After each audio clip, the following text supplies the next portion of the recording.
administration, we were pleased to see that Canada got a day one reprieve from tariffs. But if you look at the there's a review going on that is due back on April the 1st.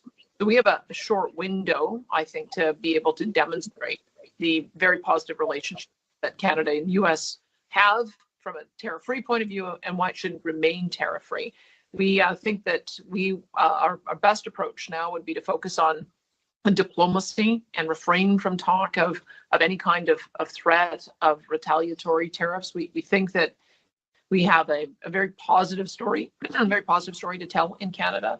We think that we should be talking about addressing the trade deficit by how we might be able to have more cross-border trade in goods and services. The point I've been making is that if you take energy out of the mix, Canada actually buys more U.S. goods and services than the Americans buy from us, about $58 billion, according to a National Bank survey. We can always look at ways we can buy more, whether it's military equipment, whether it is the infrastructure for more electricity, gas turbines, transformers, or whether it's AI data center technology and other products. Number three, I think we do need to double down on border security. It's quite clear from the executive order around the southern border that the issue of illegal fentanyl and gangs and migrants is top of mind for this presidency, and we want to make sure that Canada is seen to be a partner in border security. I think there's been some good measures that have been announced, and we have to execute on those.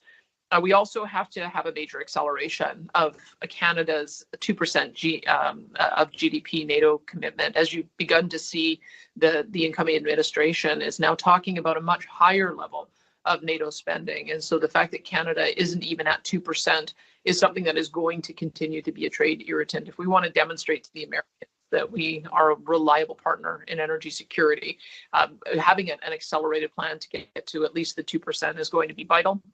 We also have to crack down on all the immigration streams and loopholes that permit individuals who are hostile to Canada and the United States from entering the country. Anytime there are issues of a Canadian causing trouble in America, that is noted by the administration. And so we have to make sure, once again, that we're not exacerbating. And if we want to have a genuine partnership on national security and energy security, the federal government has to repeal all of the hostile to energy policies, the clean electricity regulations, the emissions cap, which we know is a production cap, the net zero vehicle mandate, which is set to take place starting in January of 2026, and to work in genuine partnership to reach the the U.S. goals of energy dominance. I believe that the Americans can't get there without Canada. The Americans consume 21 million barrels a day of oil. They produce 13 million barrels a day, and they have to get the balance from somewhere. Our particular brand of heavy oil is perfect for their refineries, and there aren't very many great places to get it from. Venezuela, Iran, Iraq. We think we've got a very strong case to make for more pipeline access to the United States. And I guess finally, I'd say, if we want to stop being so reliant on a single trading partner, we've got to take down internal trade barriers between Canadian provinces, start looking at how we can do major nation building projects to our east and west coast, whether it's Northern Gateway getting restarted in British Columbia or Energy East conversations getting started off the east coast. That's really the way that through those kinds of major infrastructure projects that we can start diversifying our customer base around the world. And so we've got to have a bit of our own discussion internally about how we're going to address that in the long term. But with that, I'd be happy to take your questions. Thank you, Premier. We're first going to go to David Staples, and then we'll go to Robert Tuttle. So David, feel free to unmute yourself and ask your question.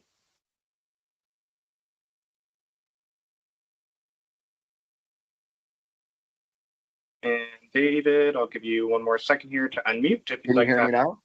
Sure can. Sorry, pushed the wrong button there. Good to talk to you, Premier Smith.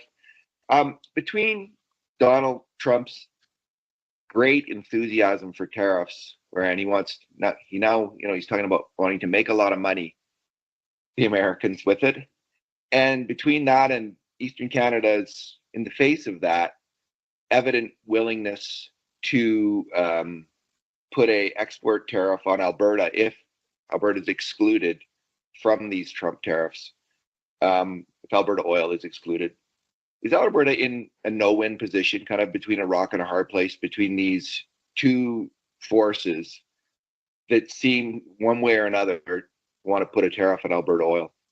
Well, I don't believe in no-win situations. I think we've got such a great case to make and a deal to be done. I would like to see all of the provinces and the federal government aligned on trying to find some of those solutions, because I think they're there. There's no question that this U.S. president is enthusiastic about tariffs. I think that we're looking at this reprieve as being an opportunity for us to make the case about why we should continue to be tariff-free. But we do have to be prepared that if he's looking at tariffs as a revenue source, then it's going to require a bit of a different result from us. We're going to have to think about what that actually means. I think if we get into a protracted trade war, I suppose we could spend the next 4 years fighting, but I think we have to understand what it is, the baseline. Is it possible for us to maintain a tariff-free relationship? And if not, is it possible to have the lowest tariff applied to Canada as possible? And if not, is it possible to get certain carve-outs? I mean, those are the kind of conversations that we can just begin to have now with the new administration firmly in place as of yesterday and being sworn in. So I'm an optimist. I think there's a deal to be made here. And so I think that's the positive case that I'll be trying to explore.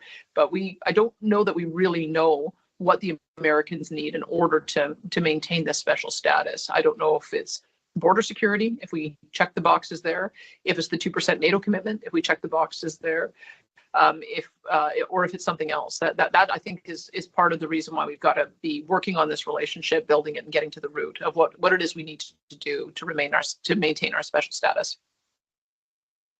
So, in Eastern, many Canadians see Trump in the darkest terms. They see him as a bully and as a racist and as a horrible person. Are you concerned that this kind of animosity towards Trump might overwhelm the negotiation and inform Canada's position, and that the Canadian government takes that on essentially, and in the face of whatever his negotiating position is, we become extremely aggressive and retaliatory? Are you seeing that, and are you concerned about that? I think we're in a difficult position because we don't have a government federally with a long enough mandate to be able to sustain the negotiations. We're going to see a change in prime minister in 47 days. We're going to see, again, potentially a spring election, which might result in another change of prime minister of a few weeks after that. And so I think you're going to see that the relationships that the premiers have and our Council of the Federation table has is going to be the consistent voice over the next number of months while the federal scene gets sorted out. This is why I've been calling for an election for some time now, is that whoever it is needs a mandate to negotiate. And what I worry about is, because of politics, that certain political leaders are going to try to turn this relationship with Trump into some kind of election issue and damage the relationship. That's what I worry about. That's part of the reason why, even though we've had an office here since 2005 as a subnational government, why I will be spending a lot of time in America, is that once the federal government situation is sorted out, then I think the negotiations can begin in earnest. But I think it's incumbent upon all of the premiers to make sure that we're making our own case very loudly, very strongly, in order to be able to avoid tariffs. Thank you, David. And we're going to go to Robert Tuttle now, and then we'll go to Terry Reith. So, Robert, go ahead. Yes, hi, can you hear me? Yes. So last night, Donald Trump at the White House said that he was looking at February 1st for a 25% tariff on Canada and Mexico. And you've been saying we have a reprieve. I'm just wondering how you square those two things. How do you interpret what he said last night? The other thing is, I mean, do you see a point at which some sort of forceful action will be necessary? If Donald Trump sees tariffs as a revenue source, it doesn't seem that there's much you can do to assuage him. And he hasn't really been clear at all about what he wants. Do you see at some point at which Canada will have to be much more forceful in its approach? Well, a couple of things. I mean, whether it's a few days or whether it's a few weeks, I don't know, and I don't think anyone knows. And what I do know is that in the executive order on trade, he gave direction to his various ministers to examine all of the trade agreements, including the one with Canada, and bring back a comprehensive report on April the 1st. So that is what's written in the executive order. And so I would hope that we have some reprieve. I think everyone was expecting tariffs day one. That didn't happen. So whether it's a few days or whether it's a few weeks, I think we should make sure that we're using this very well. I am more of the view that we have to find a deal from a diplomatic point of view. And I don't know that this particular administration and this particular president responds well to threats, especially empty threats. If he wants more energy security, then you should be talking about how you can provide energy security, not making the conversation about energy security undermined. So that's why I've taken a bit of a different approach. We've been wanting to double our oil and gas production. We want to double the amount of pipeline space. I think that there's a constructive conversation to have there. I think BC has a constructive conversation to have about germanium, which is one of the critical minerals that has been identified by China that they will no longer export to the United States, essential in defense applications. I think Scott Moe in Saskatchewan has a great case to make about uranium. They already provide 20% of the world's uranium, and America is relying on Kazakhstan and Russia for a portion of their supply. And you can go through each province and each territory, and each of us has a value proposition that I think syncs up with America's aspiration to be energy dominant on both the traditional forms of energy as well as critical minerals. So I think we have a position of strength going in, and I think we should be confident going in from that position of strength to be able to provide a North American context. So I may take a bit of a different approach from my counterparts, but I think it's going to be the successful one. And just one follow-up. Alberta, a few years ago, curtailed its oil production to support the price and that was supported by Conservatives and the NDP. I mean, why wouldn't that approach? I'm not talking about cutting off oil or even taxing oil, but just curtailing oil to keep the price up if there were tariffs. Well, would that be an option? I mean, to give the Prime Minister some credit, even though there were $125 billion worth of projects canceled, including Northern Gateway and Energy East, they did still manage to build the Coastal GasLink pipeline as well as the Trans Mountain pipeline. And what we've seen with now just being able to have access to the international market, it has stabilized the price of Western Canada Select. So the question we should be asking ourselves is, if it had already that success, why wouldn't we do more of it?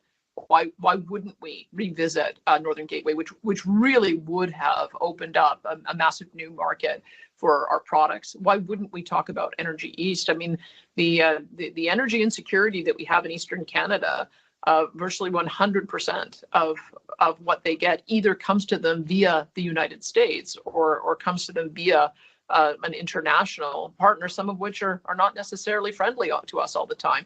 Why wouldn't we be talking about how providing energy security to our friends in Ontario and Quebec and Atlantic Canada by having our own pipeline built? So I just think that there's a recalibration that needs to be done. The reason why we have such strong north-south relationships and why those are the dominant relationships is because we're not very good at supporting each other as provinces. We have too many internal trade barriers, and we have too much opposition to these big kind of nation building projects. Maybe that's the recalibration we need to do, so that not only can we be supportive of our biggest trading partner, but also diversify our markets. So we've got a number of conversations I think we need to have at the Council of the Federation, and hopefully with the support of government, we can kickstart some of those types of projects again. Great.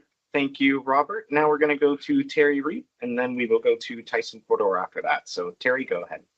And good morning, Premier. Just want to ask about the effectiveness of what you're doing there and in Mar-a-Lago. First off, do you think that you and President Trump have created some kind of a personal relationship after that meeting? And do you think that that relationship is going to make a difference now? I can tell you the administration knows who Alberta is. They know we got a lot of oil and gas and that we want to sell more of it.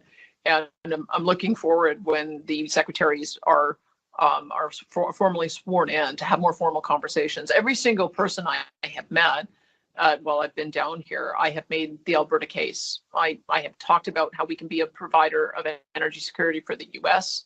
I've talked about how by backfilling for the Americans, if the Americans want to exert themselves internationally by exporting more of their produced oil to their trading partners, then they need somebody to be able to provide the backfill so that their consumers have lower prices. So Alberta is the answer, and Canada is the answer. So I would say that that's the point of discussion that we're beginning with the administration. We can only do that formally once they're sworn in, but we've made the connections now, and we'll be doing that in earnest over the coming weeks and months. And the nice part is we've seen the energy emergency declaration and the executive order, as well as the order looking at critical minerals and building out electricity infrastructure. That's a roadmap for Canada. Looking at what those two orders say and how we can fit our national interest into helping America achieve those goals. I think that we have a very strong case to make, but every province has an equally strong case to make. So if you are successful and oil and gas does get a carve out, what's your next move, and how does Alberta further respond to help the rest of the country, or does it not? And what happens if no carve out? Well, I haven't been asking for a carve out. I've been asking for a recognition that this important trade relationship means Canada should get a carve out. That Canada has got a special integrated relationship with the U.S. That Canada buys more U.S. goods and services than any other country in the world. That Canada is able to singularly be able to provide that security to the United States. And that's again, I think we have a very strong case to make with oil and gas as one component. But whether it's uranium or germanium or any of the other critical minerals, we've got a very strong case to make. And so that's why I say let's go in with some confidence, and let's. I think that's the true Team Canada approach. I don't anticipate a carve out. I never have, but I have been asking for Canada to have a carve out on the basis of this special relationship. Thank you, Terry. And next we're going to go to Tyson Fedor, and then after that we'll go to Don Braid. So Tyson, go ahead. Premier, thanks for taking our questions. I know yesterday you had mentioned in one of your TV interviews that the conversations with President Trump a few weeks ago at Mar-a-Lago, he had basically said yes, he's open to having more Alberta oil come to the U.S. We heard yesterday with the national energy emergency that he had basically called. Do you think now, him being in office, he's actually going to remember some of those conversations with you, and what gives you the confidence that maybe these carve-outs do come February 1st to actually help with that national energy emergency? I think we should look at the suite of people that are being put forward for nomination. So Chris Wright from Liberty Energy, former CEO there, he understands this business, and he understands the integration, and he understands Canada. I had a chance to meet him while I was down here. Doug Burgum, who is the North Dakota governor, he has a very strong relationship with his northern neighbor, Saskatchewan, and in fact understands carbon capture, utilization, and storage, because they have a major project that has sequestered 42 megatons of CO2 in cooperation with Saskatchewan. He also knows what we provide in energy currently, and also knows that there are some very quick projects that we would be able to approve to be able to get more of our product going down to the United States. So I feel very optimistic with the people that he has put in those key positions, that they have a deep understanding of the energy industry and of Canada in particular. And so that's some great common ground to start from. You mentioned some of those projects potentially quickly getting approved. I know just a couple of weeks ago you met with Enbridge. You were with TC Energy just a couple of days ago in Washington as well.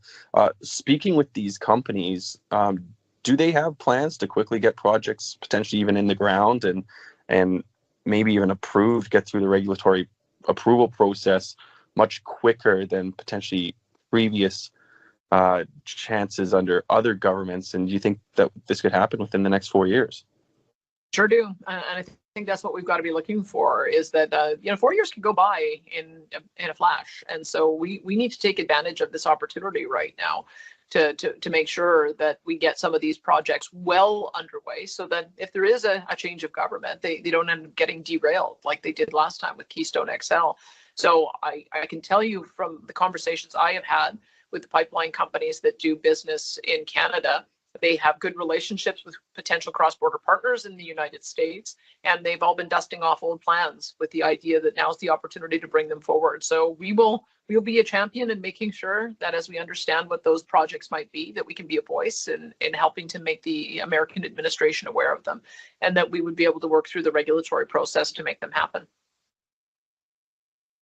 Thank you, Tyson. And we're going to go to Don Braid now, and then after we will go to Nathan Vandercliff. So Don, go ahead and unmute yourself. Hi, Premier. Could you tell me if you're still in Washington and if you intend to stay there, keep working at this between now and February the 1st, seems to be the crucial date? I am still in Washington. I've got trains behind me, so if you're hearing any of that, that's part of the reason why there's a little bit of noise in the background. I've got full days of meetings and roundtables today, and as well as tomorrow. And my plan is to leave Washington on the 23rd, and I'll be back home. Today, Liberal is meeting at the moment. They just went in to meet. What is your what these folks might come up with as they face this crisis and their own crisis at the same time? Sorry, Don, you're cutting in and out a little bit there. Who was meeting? Oh, sorry about that. I'll try again. The Liberal cabinet's meeting right now. What's your fear? What's the worst they can come out with? They deal with their own crisis as well as the international crisis. Well, I would hope that they don't think that they have to do first strike. I mean, that would be foolish to do something like that. We have had a reprieve, and we should take advantage of this period of time now to really get down to what it is we need to do to satisfy some of the concerns that the Americans have. I think that there was a good start made with the announcement of 1.3 billion in border security, but an announcement is one thing, implementing it is another. And so I would hope that what the cabinet would see is that they've got to move on getting those additional officers, getting those additional resources, and showing the Americans that we are going to be a partner. We should watch what the Americans do over the next 48 hours, because it looks to me like the executive orders signed give immediate action to a number of their agencies. And so I think we will see with their demonstration about how quickly they expect us to be able to deploy some of those resources. So I would hope that that's what the cabinet discussion is about, is how do we demonstrate that we're going to address these border issues that the Americans have identified, so that they don't feel a need to pass an emergency order on their northern border the same way that they just did on their southern border. Thank you, Don. And now we're going to go to Nathan Vandercliff, and then we will go to Lisa Johnson. So Nathan, go ahead.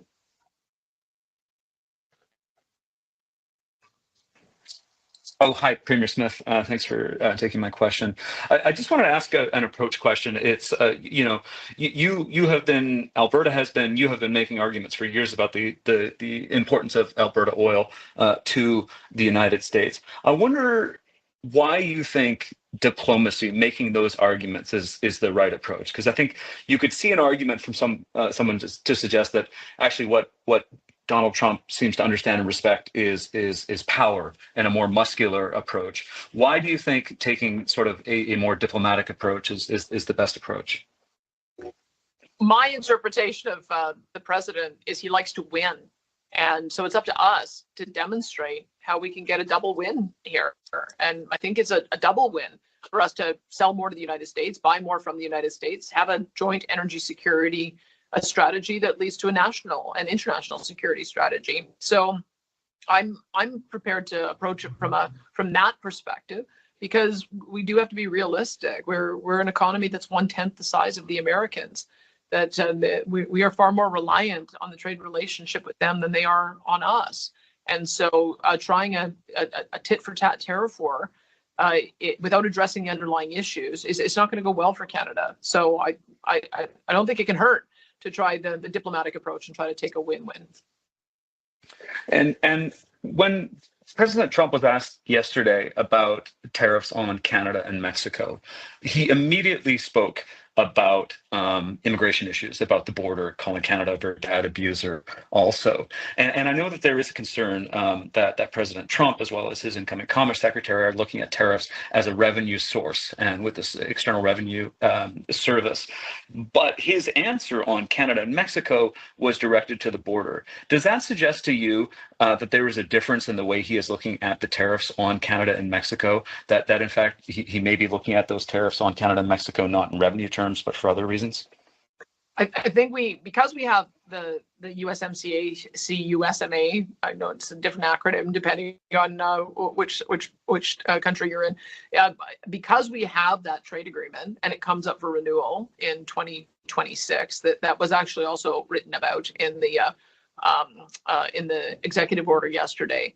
I think that the president has to demonstrate that there's a national security threat in order to be able to bring in extraordinary tariffs. That's my understanding of how American law works, because we do have this trade relationship. And so we should address those issues to satisfy that concern. We don't want to see a tariffs brought in. That was the reason they were able to bring tariffs in before on steel and aluminum, is an exemption under one of their laws, the 232 section, I gather. And so that's why I think the president is leading with the issue of national security, is because that does allow for him to be able to impose measures in order to be able to address that. So if that's the issue, then let's address it. Let's not be a national security problem for the United States. Thank you. Now we're going to go to Lisa Johnson, and then we'll go to Rahim Mohammed. So Lisa, please go ahead.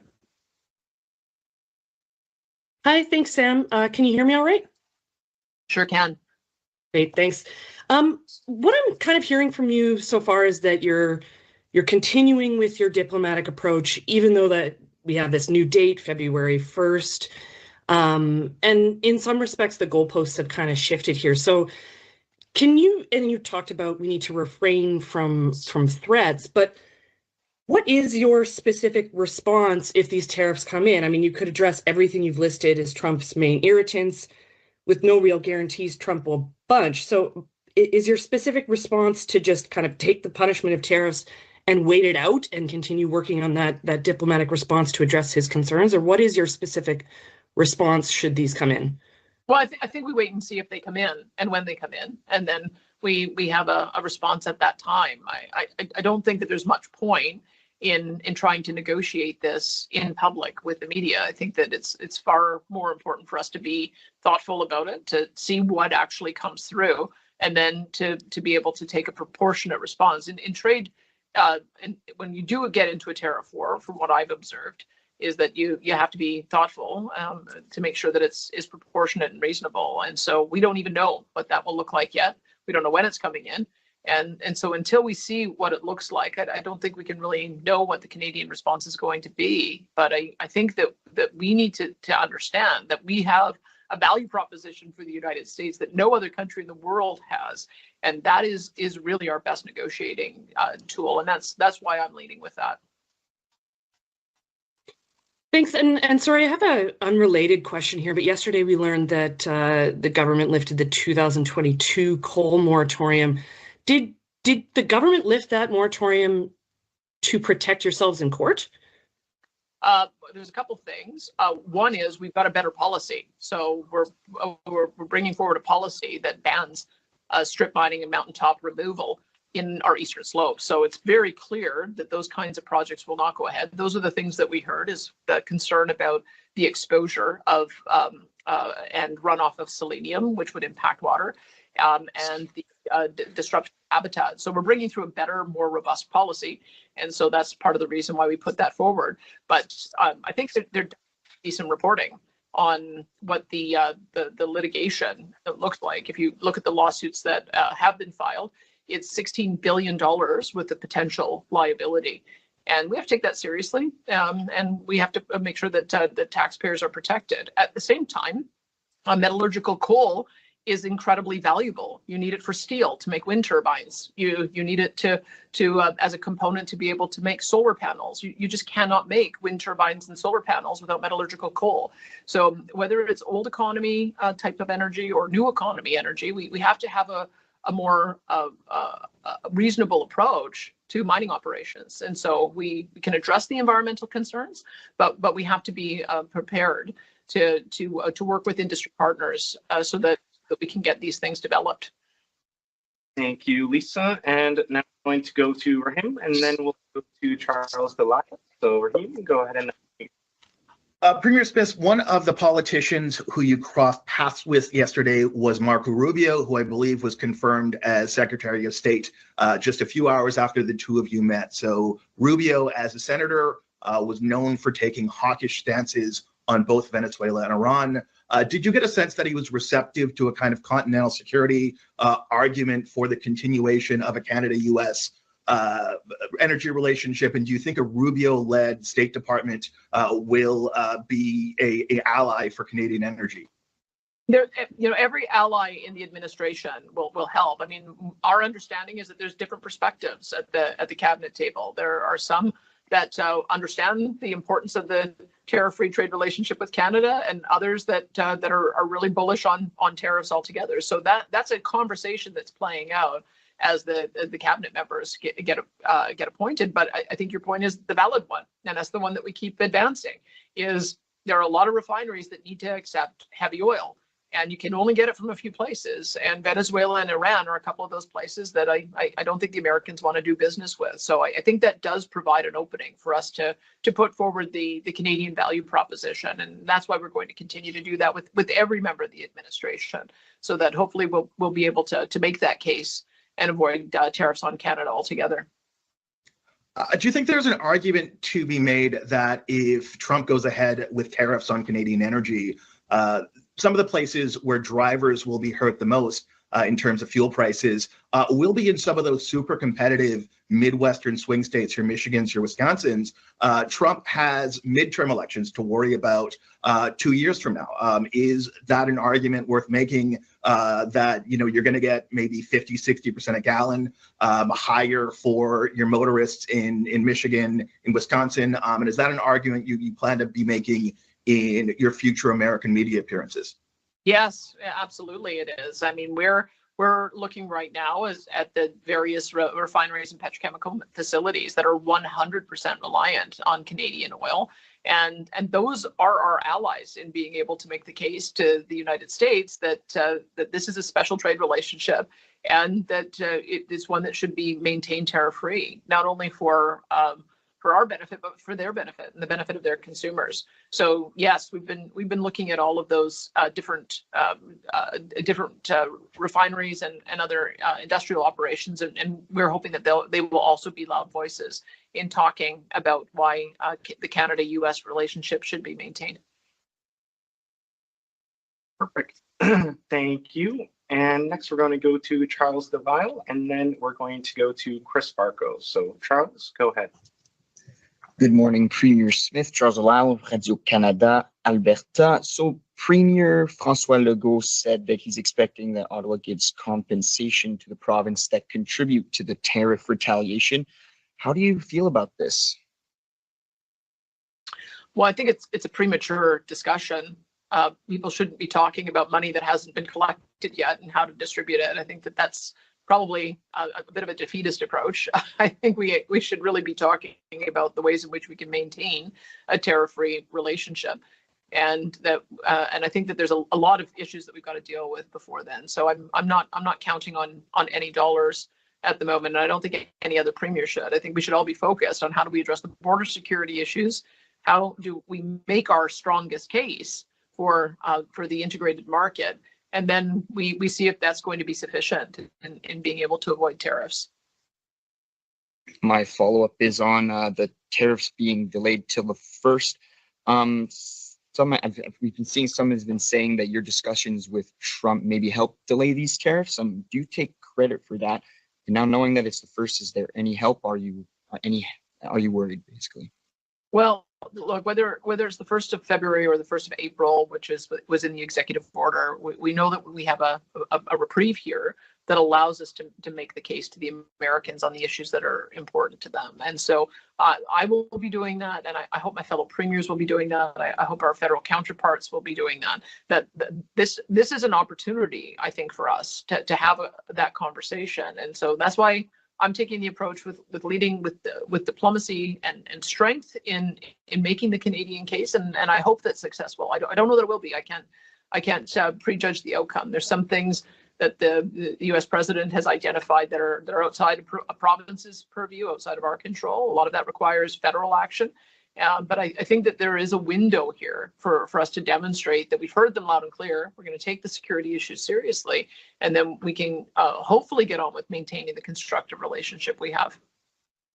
Perfect. Thank you. Now we're going to go, we have time for a few more questions. We're going to go to Chris Farco, and then we're going to go to David Akin. So Chris, go. Hi, Premier. We heard yesterday President Trump talk about energy dominance in the United States, but I'm wondering, what does that actually mean for Alberta? Is this an opportunity or is this a threat, particularly around things like investment attraction? It's an opportunity, in my view, and part of what we just have to look at is the fields that the Americans have and the decline rate on some of that production, to get a sense of where their opportunity is versus ours. It sounds to me like the Americans want to be a major exporter of energy in order to be able to crowd out their rivals and to be able to support their allies. And really the only way they can do that with their significant energy demand needs at home is to have a reliable partner to be able to backfill for them. That's us. And so I feel a lot of confidence that if we position our supportive role properly, that we should be able to demonstrate to the Americans that we are essential to their aspiration for global energy dominance, which leads into their national security concerns. And who knows? I mean, if we're able to be that provider for the Strategic Petroleum Reserve, maybe that counts towards our NATO commitment, that we can support their international efforts at security as well. I think we have to be creative in how we put that conversation forward. But I've looked at our reserves, and I've looked at the American reserves, and it wouldn't make sense for the Americans to cut off their own access to what could potentially be 100 trillion barrels of oil and 500 trillion cubic feet of gas. That wouldn't be, it seems to me they should understand that by building more pipelines to that resource, that actually helps America, it helps their consumers, and it helps with their energy security needs. So I'm optimistic that we can make that case.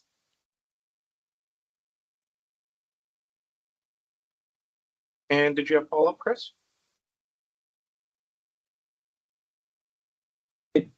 Yes, Premier, you talked about pipelines there, and I'm wondering whether with the incoming energy secretary or any other members of the administration, what specific conversations have you had about reviving Keystone XL or a new export pipeline to the United States? And what steps are you prepared to make it happen? I've made my case to every person that I've had a chance to talk with. As you know, that you can't have formal discussions and negotiations until the incoming administration is formally confirmed. But I've developed, they certainly know our position, and they know that we are here and we are here to help. And so as soon as those confirmations are completed, I'm hoping to be able to have more formal discussions about how we can accelerate the construction of infrastructure. What we've learned in Canada, I think, is that if you can use existing rights of way by either expanding existing pipelines or looping or compression, that is a faster track to be able to get projects built. And so all of the pipeline companies are dusting off proposals, and I think there's a few interesting ones that could be moved on very, very quickly. And that's what I'll be helping to present to the administration.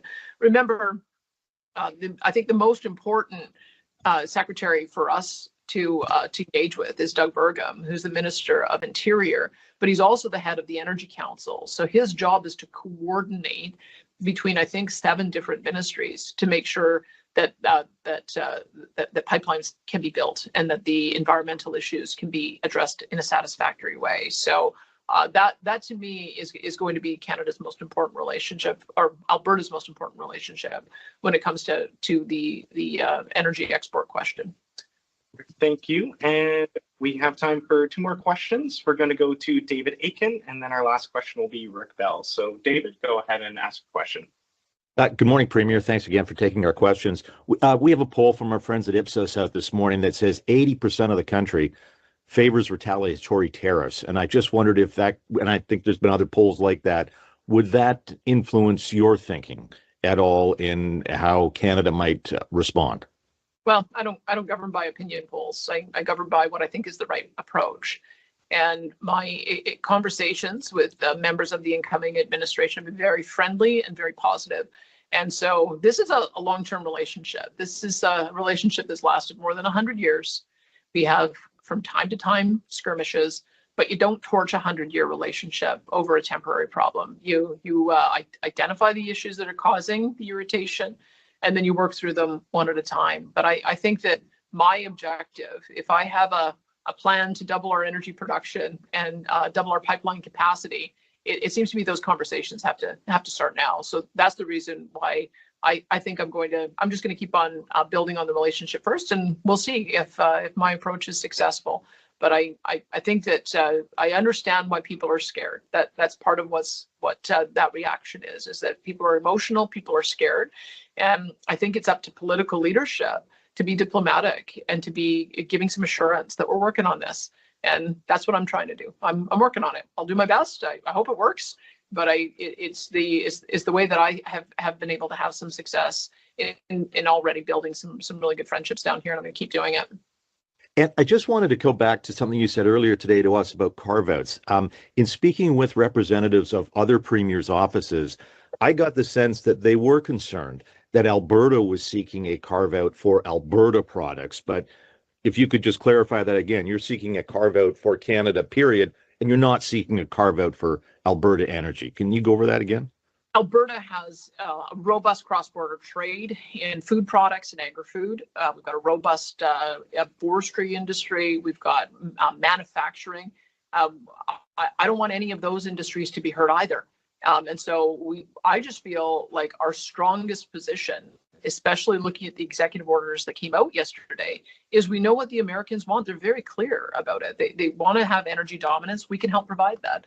They want to start building electricity and building out critical minerals supply chains, and we can help with that. They want to have a true partner in border security, so that they don't have to worry about the northern border, and it's up to us to provide that. So those are the things that I think are the pressure points. And you bet, if we can collectively make that argument with each of the endowments that every province and territory has, I think we can be successful. So all I have asked is, do the Americans want to buy more Alberta oil and gas? And I've received some positive indications. The answer is yes. So that's why I'm going to continue on advocating for that. But I have not expected a carve out of any particular industry or product. And I would like to see Canada as a whole continue to maintain the special status that we have. Thank you, David. And we have time for one last question. So we're going to go to Rick Bell. Rick, could you unmute yourself? Am I unmuted?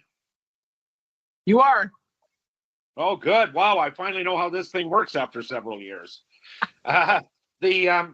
Just a question, a supplementary. What do you say to those people this morning, many of whom have been your critics all the way along, that believe that what happened yesterday, that is to say, not the reprieve, but the fact that there is some sort of timeline, February 1st, April 1st, whatever, that see that contend that you failed, that your approach, has failed, and that it's time to load up on the retaliation.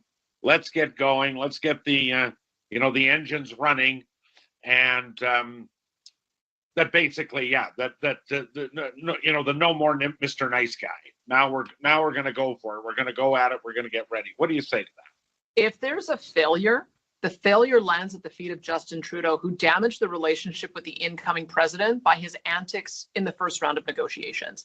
The frustration that I have reading Robert Lighthizer book, where he goes through and talks about the ways in which Canada messed around and came late to the table and tried to counter with Mexico and ghosted them, it damaged the relationship. Let's be super clear about why we find ourselves in the situation that we're in today. It lands 100% at the feet of Justin Trudeau, who even just a few weeks ago gave a speech where he thought it was an affront to women that Kamala Harris didn't win. We're in a trade negotiation with a brand new administration, and we have a prime minister who keeps on poking his finger in the eye of the current administration and has damaged that relationship. So if there's a failure, it lands at his feet, which is why I'm counting down the days to when he's gone and we can have a reset. It's 47 days to go, and I hope he doesn't continue torching the relationship in the meantime. All I can do is try to repair and build relationships that should have been repaired and built over the last 4 years. That is what we do by having our office in Washington. We have good relationships with people on both sides of the aisle because that is what diplomacy is. You have to be able to work with both Democrats and Republicans, and you have to refrain from expressing a preference for who you would like in the White House. And so if there's a failure of leadership and if there's a damage to the relationship, it's 100% at the feet of Justin Trudeau. And my supplementary, which is also about the federal government, after you've talked to many people, you've talked to the president, and you've talked to many of the people close to him. Do you think that the Trump administration is taking the current federal government seriously? A, because they don't like them very much, and they've mocked Trudeau in the past, and even yesterday. And two, because they realize that there could be another federal government in a very short time. So do you think they're the point people on this, the federal government? Do you think the Trump administration is actually taking them seriously for the two reasons I mentioned? It's hard for me to tell. I can only say that the constant trolling and mocking of the prime minister suggests the answer is no. But again, we know there'll be a new prime minister in 47 days. And there may be another new prime minister after that. I think it is up to the premiers who are going to be the consistent voices, those of us who have a longer mandate, to do what we can to maintain the relationships until the leadership question is settled in our country. So I'll watch and see. I think that there are a couple of members who've been identified as consistent voices to maintain and build the relationship in the United States. I saw Francois Philippe Champagne down here. He's got some good friendships down here, and maybe that will help. Dominic LeBlanc clearly is reaching out with his counterparts also, and so those may be the consistent voices that we have over the coming months as the Liberals sort out their internal leadership. But I think that it's going to be up to each of us to manage our relationships and make sure that we're making the case for Canada and for our respective jurisdictions.